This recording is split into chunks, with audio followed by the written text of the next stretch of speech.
My name's Jo Banks at What Next Consultancy. I am a performance coach and an executive coach. And in today's session, I wanted to talk to you about managing stress. Stress is just such a biggie at the moment. So many of my clients come to me saying, I'm so stressed, don't know what to do, feeling out of control. I'm really not managing to get any kind of a work-life balance. It just seems to be quite a symptom of the era that we're in. I think now that we've got the mobile phones, we've got our laptops, we've got iPods, iPhones, everything. It just gets to a bit of overwhelm where we've kind of lost a bit of the stability that we had before. So I have 5 things that I talk to my clients about that can actually help you to manage the stress. First one, and it's the first one that they always laugh at me on, is to take a break. Because the more you try to do, the more in overwhelm you become, and it becomes harder and harder and harder to keep a grip on reality. So things start to get bigger, and we tend to get more stressed. The more tired we are, the more mistakes we make. And the biggest thing I say to my clients is take a step back. Completely take a step back from the situation that you're in. Imagine that it's up on a big screen in front of you. Imagine you're sitting in a cinema and you're sitting back and you're looking up at what's going on in your life. It's a really good way to gain some perspective on what's happening, because usually a lot of us see things in pictures and we see ourselves absolutely in the middle of a situation. We feel overwhelmed because we can't see the bigger picture. The very best way to see the bigger picture is to take a step back. Imagine yourself sitting in a cinema looking up at a big screen, and you're actually disassociating yourself from the image, and you can watch what's happening with far more clarity taking that step back. You can even watch yourself up there in the film if you want to, but take that step back out of the picture gives you that break that you need away from the problems. And quite often I find that when I practice that with my clients and get them to practice without me, taking a step back, watching the situation on a big screen, they gain far more clarity.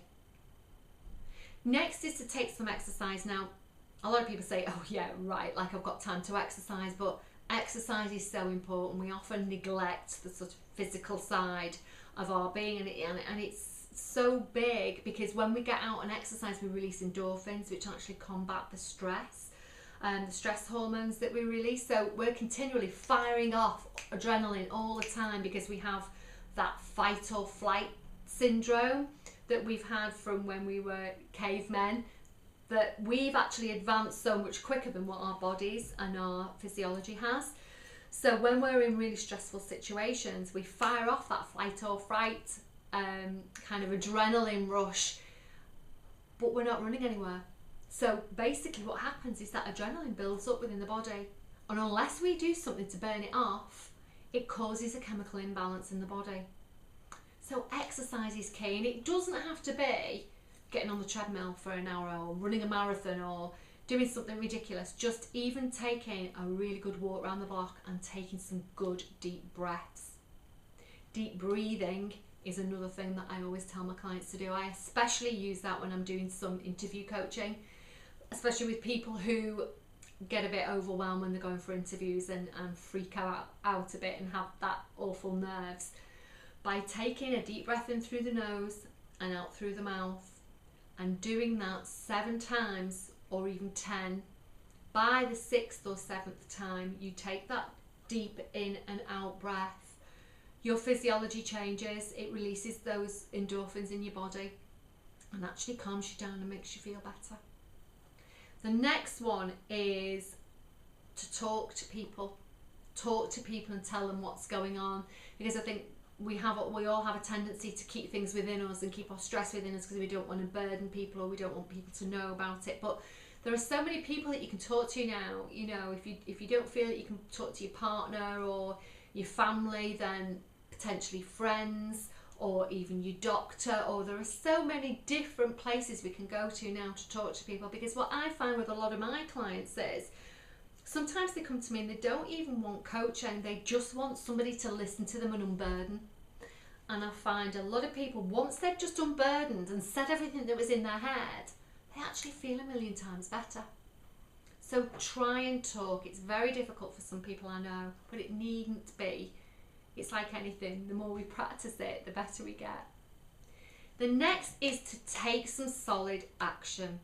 Sit down and take some action straight away. So look at all the issues that you've got, write them all down, and what we find is we can't actually deal with more than 3 things going on at a time.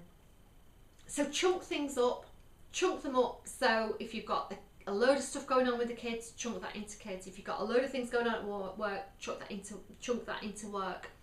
And then look at each one of those titles, chunking things up, and think, what can I do to solve that problem? What can I do about that issue?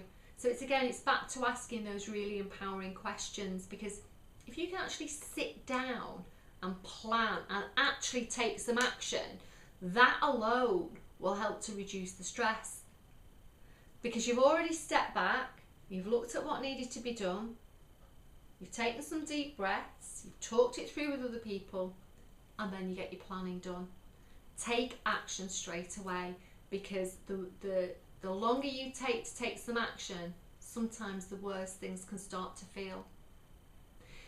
Now, one thing I would finally say on this topic is to think positively. I've done another post on how to manage your emotions and think more positively. But it really is a key to having a better, less stressful life. We can all choose the things that we think about. A lot of people don't realise that. It certainly comes to a shock to probably around 70% of my clients when I say, well, don't think those thoughts, think of something else. So by combining the take a break, take exercise, talk to people, plan, and thinking positive, even if you don't do only a little bit of those each day, it will make a big difference in your life. I hope that was helpful. I'm Jo Banks of What Next Consultancy. Thanks for spending time with me, and I hope to see you again soon. Thanks.